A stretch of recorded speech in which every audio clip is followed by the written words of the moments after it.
Pedro Taduran beats Ginjiro Shigeoka by a split decision. Shigeoka stretchered out of ring after the fight.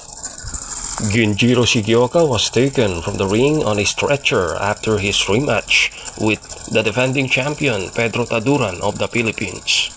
Pedro Taduran retained his IBF minimumweight title by split decision, once again beating Ginjiro Shigeoka for the second time on the road in Japan.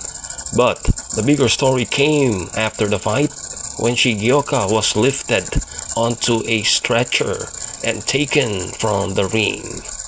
Shigeoka, 25 years old, looked pretty fatigued as the fight were down, and it was a hard physical 12-round fight, coming 10 months after the first fight between the two, where Shigeoka took punishment as well and was stopped in the 9th round by Taduran. It was a scary scene today in Osaka, Japan, with Shigeoka looking spent in the corner before he was lifted by team members and placed onto a stretcher, at which point he was rushed backstage to receive medical attention. The Chronic Boxing News Channel sends our best wishes to the health and speedy recovery of Ginjiro Shigeoka. He's a true warrior, a Japanese warrior. Kudos to him.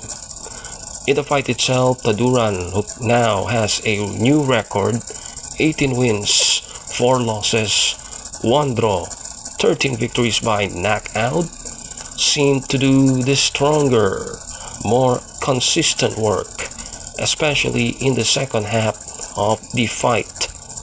Shigeoka falls under a devastating new record, 11 wins, 2 straight defeats, and 9 victories by KO. The scorecards were 115-113 for Shigeoka. This was scored by the American judge. And we have 115-113 and 118-110 in favor for Kid Pedro El General of the Philippines, defending his title by a split decision.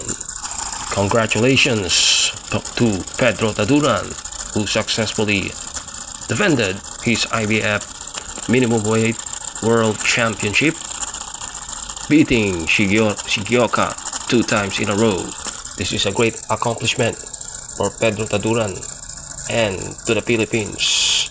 This is a great victory for the Philippines, and as far as what's next is concerned for Taduran, there might be a unification bout either against the compatriot Melvin Jerusalem, who holds the WBC title, or it can be another unification bout against the Puerto Rican champion Oscar El Pupilo Collazo, who holds the WBA and WBO World Championship. Throughout the fight, going back into the fight earlier, Pedro Taduran controlled the pace, was able to control the aggression of Shigeoka, and he was dictating the tempo. He was clearly leading, and I'm surprised that it was a split decision when it should be a unanimous decision for Taduran, because it is clear that Taduran is well ahead on the scorecards. Well, it doesn't matter as long as at the end of the day Taduran won, and it is the rightful winner who definitely won the fight. The rightful fighter, Pedro Kid General Taduran of the Philippines. Another that is important to be noted going out into this fight, as far as the judges are concerned, there are neutral judges. 1 judge came from the Philippines, 1 from Japan, and 1 from the US. The American judge, Dave Braslow, gave it to Shigeoka in favor of Shigeoka with a score of 115-113, while the Filipino judge Gilco or Hilko gave it to Taduran 115-113, while the Japanese judge Katsuhiko Nakamura gave it to Taduran 118-110. So as a result, split decision victory for Taduran. So I'm kind of surprised that the Japanese judge, of all the judges, of all people, it is the Japanese judge who gave a score of 118-110 for Taduran, which is definitely fair. It is clear that Taduran is ahead of the fight. And then the Filipino judge gave 115-113. It's close.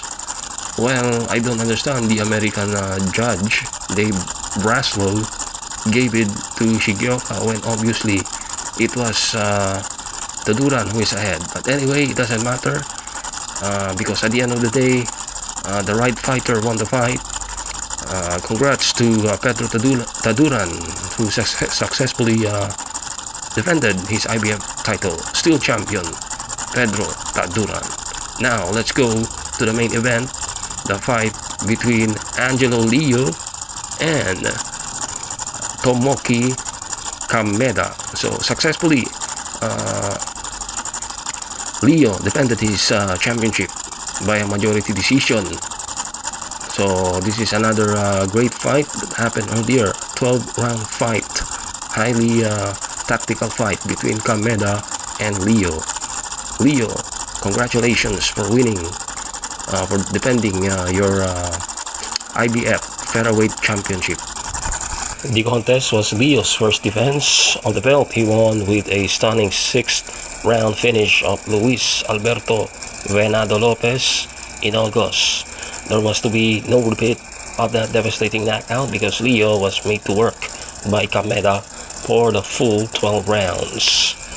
The fighter from Albuquerque, New Mexico, had to battle through Kameda's deafening home support in order to retain his title. The scorecards goes 114-114, a draw, 115-113 for Leo, and another judge scored to Leo 116-112, all in favor by a majority decision, and still the IBF Featherweight champion Angelo Leo.